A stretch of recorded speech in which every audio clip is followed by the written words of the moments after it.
Evde az bir kıymayla bir tencere çok lezzetli patates yemeği yapıyorum. Hadi başlayalım. 2 yemek kaşığı sıvı yağda 150 gram kıymayı rengi dönünceye dek kavurun. Sonra sırasıyla bir soğanı 3-4 dakika, birer tatlı kaşığı domates ve biber salçasını 2-3 dakika kavurun.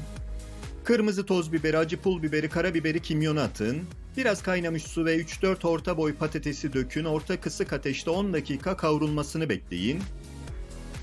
Onu beklerken kanala abone olabilir ve videoyu beğenebilirsiniz. Burası benim için önemli.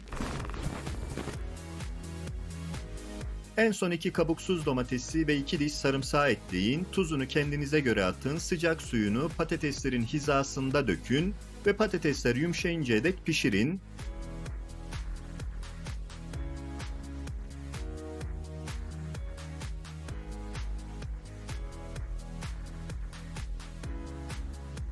Afiyet olsun.